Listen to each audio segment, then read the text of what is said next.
Hello everyone, chapter DNF block element of class 12th। आज का जो हमारा टॉपिक है वो है फिज़िकल प्रॉपर्टीज़ ट्रांजिशन एलिमेंट्स। अब फिज़िकल प्रॉपर्टीज़ में भी जो हमारी सबसे इम्पॉर्टेंट है वो है हमारा मेल्टिंग पॉइंट।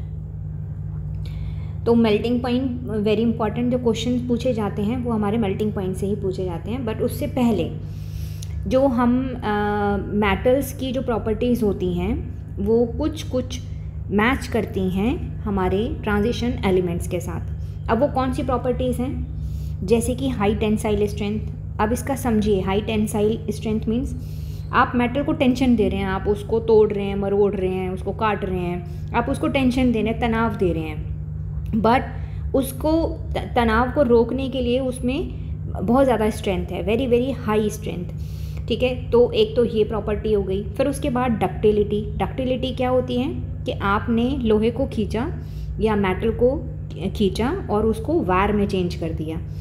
मैलेबिलिटी क्या होती है? मैलेबिलिटी मीन्स उसको पीट पीट कर उसको शीट में चेंज कर दिया। आप सभी ने पढ़ा होगा 9th-10th क्लास में कि जो हमारे मेटल्स होते हैं उनकी थर्मल और इलेक्ट्रिकल कंडक्टिविटी क्या होती है, वो ज़्यादा होती है। तो सेम प्रॉपर्टी हमारे ट्रांजिशन एलिमेंट्स भी शो करते हैं। मेटालिक लस्टर, इनकी खुद की एक चमक होती है। जैसे मेटल्स की एक खुद की एक लस्टर होता है, चमक होती है, ऐसे ही ट्रांजिशन एलिमेंट्स की भी एक लस्टरस होते हैं ये। ठीक है, उसके बाद ये हमारे जो 3 एलिमेंट्स हैं, जिंक, कैडमियम और मरकरी, ये आपको थोड़ा सा याद रखना है। एक्सेप्शन है। एक्सेप्शन क्यों है? क्योंकि जो कॉन्सेप्ट है हमारा, अभी बात करेंगे हम कॉन्सेप्ट की, तो उस कॉन्सेप्ट का जो ट्रेंड है, ठीक है, उस कॉन्सेप्ट को वो फॉलो नहीं कर रहे हैं। ठीक है ना, हमें तो अपने बेसिक कॉन्सेप्ट के ऊपर काम करना है। तो देखिए बेसिक कॉन्सेप्ट क्या कहता है। अब जो हमारी सबसे इम्पॉर्टेंट प्रॉपर्टी है वो है हमारी मेल्टिंग पॉइंट। मेल्टिंग पॉइंट के अंदर हम विद इन अ सीरीज़ बात कर रहे हैं। सबसे पहले हम किसकी बात कर रहे हैं? 3D सीरीज़ की बात कर रहे हैं। आप 3D सीरीज़ में भी देखिए, 3D सीरीज़ मीन्स पूरी की पूरी 3D सीरीज़ है। Scandium, titanium, vanadium, chromium, manganese, iron, cobalt, निकर, कॉपर, जिंक। ठीक है, यहाँ पर हम क्या देखेंगे? Number of unpaired electrons. क्योंकि जो भी इलेक्ट्रॉन्स जा रहे हैं वो हमारे कहाँ जा रहे हैं? डी ब्लॉक के अंदर, डी सबशेल के अंदर इलेक्ट्रॉन्स जा रहे हैं। तो हम किसकी बात करेंगे? नंबर ऑफ अनपेयर्ड इलेक्ट्रॉन्स की बात करेंगे। अब जितने ज़्यादा नंबर ऑफ अनपेयर्ड इलेक्ट्रॉन्स होंगे, मेटल बॉन्डिंग उतनी ज़्यादा स्ट्रॉन्ग होगी। अब मेटल बॉन्डिंग स्ट्रॉन्ग होगी तो मेल्टिंग पॉइंट भी ज़्यादा हो गया। पहला पॉइंट, पहला क्या है हमारा? मेल्टिंग पॉइंट ज़्यादा क्यों है? नंबर ऑफ अनपेयर्ड इलेक्ट्रॉन्स उसमें ज़्यादा हैं। मेटल बॉन्डिंग बहुत ज़्यादा हो गई तो मेल्टिंग पॉइंट भी ज़्यादा हो गया। नंबर ऑफ अनपेयर्ड इलेक्ट्रॉन से ही हम दूसरी चीज़ हार्डनेस को भी बता सकते हैं। हार्डनेस क्या है? नंबर ऑफ अनपेयर्ड इलेक्ट्रॉन्स ज़्यादा, मेटल बॉन्डिंग ज़्यादा, तो हार्डनेस भी क्या हो जाएगी आपकी? ज़्यादा। ठीक है, ये हमारे पास दो चीज़ें हैं जिनको हम नंबर ऑफ अनपेयर्ड इलेक्ट्रॉन से बता सकते हैं, एक्सप्लेन कर सकते हैं। अब थर्ड जो है वो है हमारे पास एंथैल्पी ऑफ एटमाइजेशन। सबसे पहले तो ये समझो एंथैल्पी ऑफ एटमाइजेशन क्या होती है। देखिए जैसे कि हमारे पास बहुत सारे एटम्स हैं मेटल के। ठीक है, एंथैल्पी ऑफ एटमाइजेशन मीन्स मुझे एक एटम को अलग करना है। इस एटम को मुझे अलग करना है, तो इस एटम को अलग करने के लिए मुझे एनर्जी देनी पड़ेगी। अब वो एनर्जी किसके ऊपर डिपेंड करेगी? वो एनर्जी डिपेंड करेगी कि उनके बीच में बॉन्डिंग कैसी है। अगर बॉन्डिंग स्ट्रॉन्ग है, अगर इन एटम्स की बॉन्डिंग बहुत ज़्यादा स्ट्रॉन्ग है, तो जाहिर सी बात है कि मुझे यहाँ पर एनर्जी भी ज़्यादा देनी पड़ेगी। मीन्स एंथैल्पी ऑफ एटमाइजेशन वहाँ पर ज़्यादा हो जाएगी। ये भी आपका कॉन्सेप्ट कहाँ से पूरा होगा, कहाँ से एक्सप्लेन करेंगे आप इसको? नंबर ऑफ अनपेयर्ड इलेक्ट्रॉन से। कैसे? नंबर ऑफ अनपेयर्ड इलेक्ट्रॉन्स ज़्यादा हैं, मेटल बॉन्डिंग ज़्यादा है, तो एंथैल्पी ऑफ एटमाइजेशन भी ज़्यादा होगा। एक एटम को बाहर करने के लिए हमें बहुत huge amount of energy we have to supply. अब देखिए 3D सीरीज़ की ही बात हो रही है। अब 3D सीरीज़ के अंदर जो सबसे मैक्सिमम मेल्टिंग पॉइंट होता है वो होता है हमारा क्रोमियम का। क्यों होता है? नंबर ऑफ अनपेयर्ड इलेक्ट्रॉन्स यहाँ पर मैक्सिमम है। बट जैसे जैसे आप आगे बढ़ेंगे क्रोमियम के बाद, जैसे कि देखिए आयरन, कोबाल्ट, निकल, ठीक है, उसके बाद कॉपर एंड जिंक, तो इनके मेल्टिंग पॉइंट क्या हो जाएगा, कम। क्यों? क्योंकि number of unpaired electrons decrease होने लगेंगे। आप देखिए, जैसे कि अगर मैं बात करूं आयरन में आप देखिए 3d6 4s2, number of unpaired electrons कितने रह गए इसमें 3d6 में, देखिए 1 2 3 एंड 4, ठीक है। उसके बाद आप देखिए कोबाल्ट को देख लीजिए, कोबाल्ट देखिए आप, इलेक्ट्रॉनिक कॉन्फ़िगरेशन 3d7 4s2, इसका भी d ऑर्बिटल बना लेते हैं, 1 2 3 4 5 6 एंड 7। अब आप देखिए कितने नंबर ऑफ अनपेयर्ड इलेक्ट्रॉन्स हैं, 1 2 एंड 3। आयरन में कितने थे, 1 2 3 4। कोबाल्ट में कितने, 1 2 3। मीन्स नंबर ऑफ इलेक्ट्रॉन्स क्या हो गए, कम। Unpaired number of unpaired electrons क्या हो जाएंगे, कम। यहाँ पर 4 हैं, यहाँ पर 3 हैं। निकल में देखेंगे तो 2 ही रह जाएंगे, ठीक है। कॉपर में देखेंगे तो 1, और जिंक में तो एक भी अनपेयर्ड इलेक्ट्रॉन नहीं मिलेगा आपको। तो देखिए जिंक में एक भी नंबर ऑफ अनपेयर्ड इलेक्ट्रॉन्स हैं। देखिए जिंक की इलेक्ट्रॉनिक कॉन्फ़िगरेशन यहाँ लिखते हैं 3d10 एंड 4s2। तो क्या यहाँ पर number of unpaired electron present हैं, नहीं है। क्या मेटल मेटल बॉन्डिंग स्ट्रांग होगी, नहीं होगी। तो मुझे बताइए मेल्टिंग पॉइंट इनका ज़्यादा होगा कि कम। Of course number of unpaired electrons है ही नहीं, मेटल मेटल बॉन्डिंग स्ट्रांग है ही नहीं, तो ये क्या हो जाएगा, इनका मेल्टिंग पॉइंट सबसे कम हो जाएगा। अब दूसरा कॉन्सेप्ट हमारा क्या था, hardness. Number of unpaired electrons है ही नहीं, एब्सेंट है, तो क्या ये हार्ड होंगे, नहीं होंगे। ये क्या होंगे, ये आपके सॉफ्ट होंगे। बार बार रिपीट करिए ना। Enthalpy of atomisation, enthalpy of atomisation बताइए, वो भी किसके ऊपर डिपेंड कर रहा था, नंबर ऑफ अनपेयर्ड इलेक्ट्रॉन्स। क्या नंबर ऑफ अनपेयर्ड इलेक्ट्रॉन्स हैं, नहीं हैं। क्या इसका एंथैल्पी ऑफ एटमाइजेशन हाई होगा, नहीं होगा।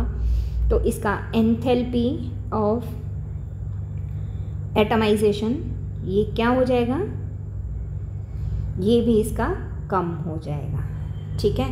तो ये चीज़ें आपको याद रखनी है, आपको बेसिक कॉन्सेप्ट याद रखना। अब इसका बेसिक कॉन्सेप्ट क्या है, नंबर ऑफ अनपेयर्ड इलेक्ट्रॉन्स। तो देखिए नंबर ऑफ अनपेयर्ड इलेक्ट्रॉन्स से हमने 3 कॉन्सेप्ट क्लियर करें हैं, melting point, hardness and enthalpy of atomisation. यहाँ ग्राफ में देखिए ये जो मैंगनीज है इसका सडन फॉल है, ठीक है, मैंगनीज का और टेक्नीटियम का सडन फॉल है। तो एनसीईआरटी में इसकी कोई एक्सप्लेनेशन दे नहीं रखी है, बाकी आप इसको सर्च करेंगे तो कहीं मिलेगा इसका एक्स्ट्रा स्टेबिलिटी है या जो भी है। बट आपको तो एक जनरल ट्रेंड को फॉलो करना है, एक जनरल ट्रेंड को फॉलो करना है, ठीक है। चलिए ये बात करी थी अभी तक हमने with in a 3D series.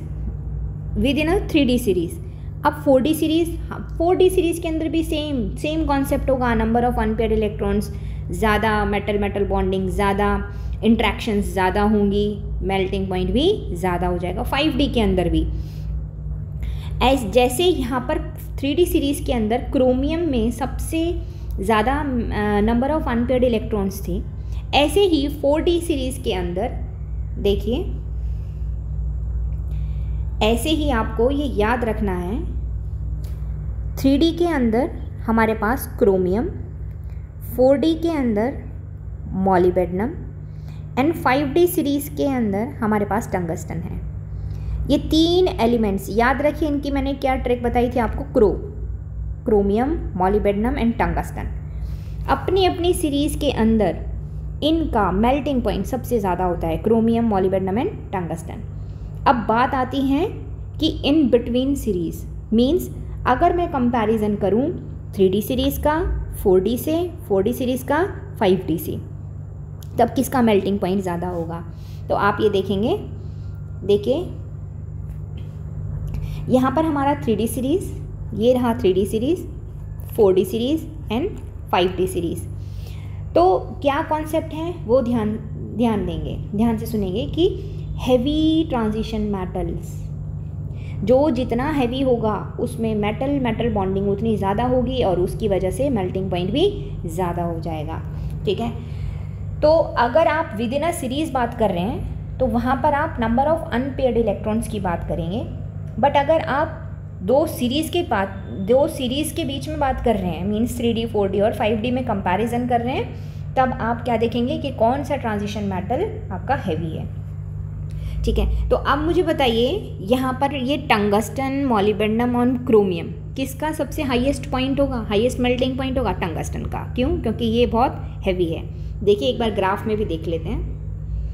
देखिए ये टंगस्टन, फिर उसके बाद मॉलिब्डेनम, ये टंगस्टन है, ये this element belongs to 5D series, 5D series, molybdenum 4D series, chromium 3D series.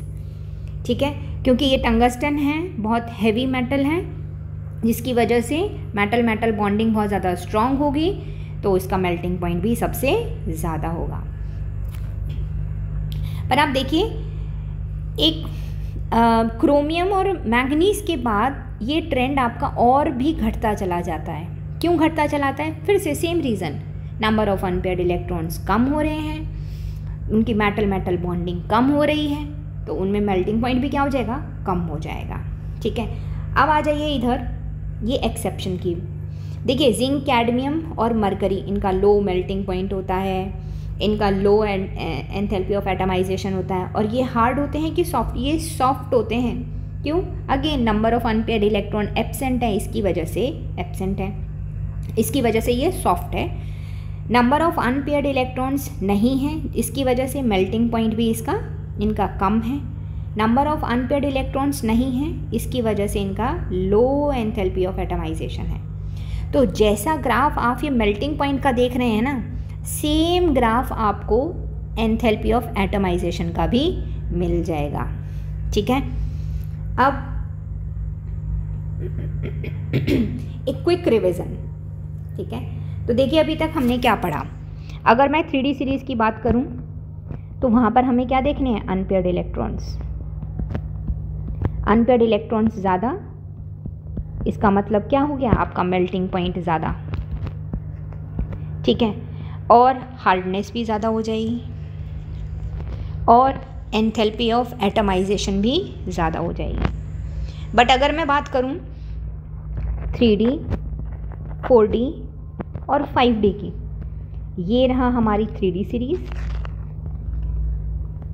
ये है हमारी 4D series and this is 5D series. तो आपको क्या याद रखना है? हैवी ट्रांजिशन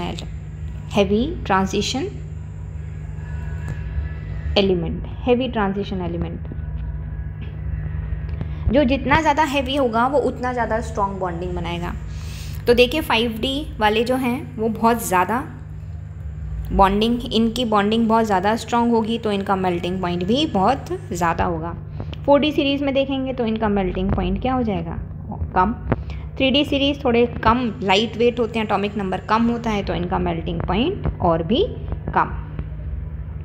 ठीक है, तो आपको याद रखना है, अगर हम विद इन अ सीरीज़ बात कर रहे हैं, चाहे वो 3D सीरीज़ हो, चाहे 4D हो, चाहे 5D सीरीज़ हो, तो वहाँ पर आप क्या देखेंगे? Number of unpaired electrons. अगर आप 3D सीरीज़ का कंपैरिजन 4D और 4D का कंपैरिजन 5D से कर रहे हैं, तब आप क्या देखेंगे कि कौन सा एलिमेंट आपका हैवी है।